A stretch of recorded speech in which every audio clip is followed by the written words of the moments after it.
Hi all, உங்கள் எல்லாருக்கும் நான் யாருன்னு தெரியும், Divya Vikram, also known as நாசி தமிழச்சி. ரொம்ப நாளாக வந்து இந்த மீடியாக்குள்ளே இருக்கனால என்னோட ஸ்கின்னு இல்லை சன்னில் வந்து நிறையா வந்து டேன் பண்ணிட்டேன். அன்ஈவன் ஸ்கின் டோன்ஸ் இருக்குது, கேரே எடுத்துக்கிறது இல்லை. ஸோ அதுக்கு ஒரு நல்ல சொல்யூஷன் தேடி வந்துட்டு இருக்கும் போது தான் லாஸ்ட் வீக் என் பொண்ணை வந்து ஃபீனிக்ஸ் மால் கூட்டிகிட்டு வந்திருந்தேன். அப்போ தான் வந்து ஸ்டார் சீக்ரெட்ஸ் பற்றி பார்த்தேன். அவங்களோட ஃபீட்பேக்ஸ் எல்லாமே வந்து ரொம்பவே நல்லா இருந்தது. So I want to just give out a try. அதுக்காக தான் இன்றைக்கி நான் வந்தேன்.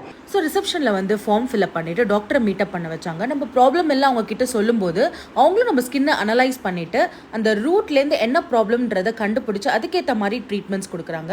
நான் வந்து ஐவி எடுத்துக்கிட்டேன். இதான் என்னோட ஃபர்ஸ்ட் டைம். ஸோ நம்ம பிளட்டில் இருக்கிற இம்ப்யூரிட்டிஸ்லாம் போகும்போது நம்ம ஸ்கின்னுக்கு வந்து ஒரு நல்ல glow and even skin tone கிடைக்கும். ஸோ ஃபாலோட் பை தட் நான் வந்து லாக்டிக் பீலும் பண்ணியிருந்தேன் அந்த ஆக்னி மார்க்ஸ்க்காக. எல்லாமே டாக்டர் பக்கத்துலேருந்து ரொம்ப ப்ரொஃபஷ்னலாக ஹேண்டில் பண்ணியிருந்தாங்க. I just love it. எல்லாத்தையும் முடிச்சுட்டு ஹாப்பியாக வெளில போகும்போது தான் ஐ வாஸ் ஜஸ்ட் ஷாக்ட். என்னன்னா, நம்ம இது வரைக்கும் எவ்வளோ நெயில்ஸ் பார்த்துருப்போம், பாலி ஜெல் பார்த்துருப்போம், அக்ரிலிக் பார்த்துருப்போம், இது மாதிரி நிறைய விஷயங்கள் பார்த்துருப்போம். அதில் வந்து என்னோட பொண்ணோடது நான் போடணுன்னு ரொம்ப ஆசைப்பட்டேன். பிகாஸ் உங்களுக்கே தெரியும், நான் வந்து எல்லா இடத்துலையுமே உள்ள டேட்டூ பண்ணியிருப்பேன்.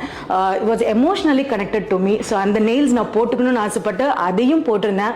அது எவ்வளோ அழகாக வரைஞ்சிருந்தாங்கன்னா, இட்ஸ் வாஸ் ஒரு ஆர்ட் வந்து அப்படி தத்ரூபமாக இருந்தது. உங்கள் கல்யாணத்துக்கு இல்லை ஏதாவது ஈவெண்ட்ஸ்க்கு இல்லை யாராவது உங்கள் லவ்டு பர்சனை நீங்கள் வந்து சர்ப்ரைஸ் பண்ணணும்னு நினச்சிங்கன்னா, this will be the best option.